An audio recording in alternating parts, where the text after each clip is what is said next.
aspire cihazımız. Çocuğun boğazındaki balgamı, burnundaki gelenleri çekmek için aldık. Hani çocuk tükürüp de onları atamıyor. Öksürtme cihazımız. Çocuk göğüs kasları zayıf olduğu için öksüremiyor. Onu bile yapamıyor yani. Onun için bu cihaz çok önemli. Çok da pahalı bir cihaz. Ya kampanya başlatarak aldık onu, yine durumumuz el vermediği için. Bibap cihazımız. Çocuk gece yatarken bununla uyuyor. Daha rahat nefes alması için, göğüs kaslarını biraz daha geliştirmesi için. Saturasyon cihazı, kalp atışını ve solunumda bir sıkıntı olduğu zaman alarm vererek bize haber veriyor.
Çocuğumuz SMA tip 1 hastası.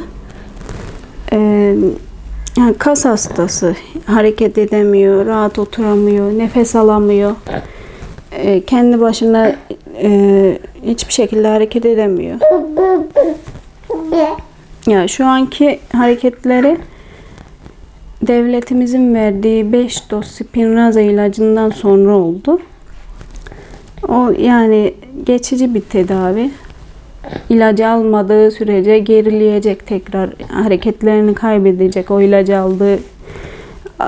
almazsa eğer. 4 sene önce 9 aylık kızımı kaybettim aynı hastalıktan.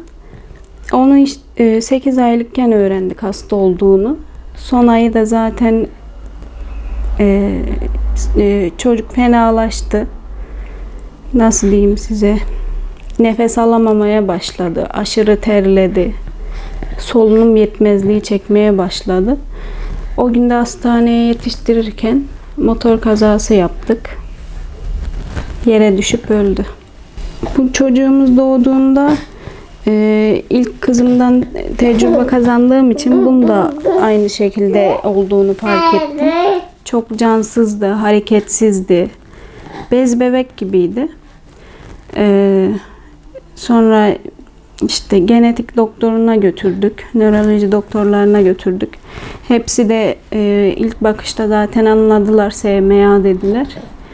Yalnız tipini öğrenmek için genetik araştırma yapıldı.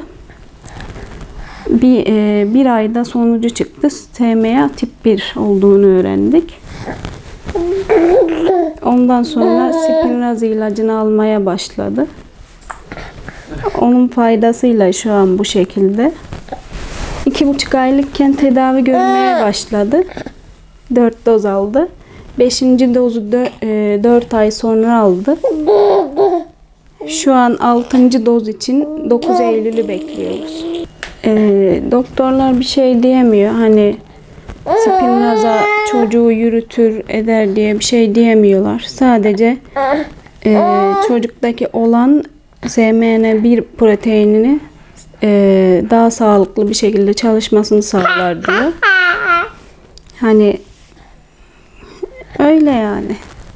Benim de pek o yönden bir bilgim yok. Göreceğiz artık. Biz araştırma yaptık.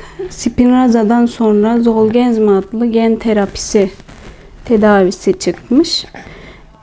O şu şekilde işliyor. Çocuğa damar yolundan veriliyor ilaç. Direkt gen yükleniyor çocuğa. o çocuğun yani %98 daha iyi olmasını sağlıyor. Belki yürüyecek, belki konuşabilecek, daha rahat nefes alacak. İlaç maalesef çok pahalı. Ülkemizde uygulanmıyor. Devletimiz şu ana kadar getirmedi.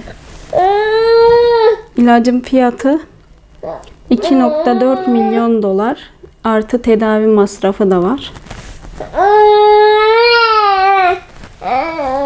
Benim istediğim çocuğumun o ilacı alması, Zolgensma adlı ilacı alması. Hani umuttur yani. Diğer kızımı kaybettiğim gibi bu çocuğumu da kaybetmek istemiyorum.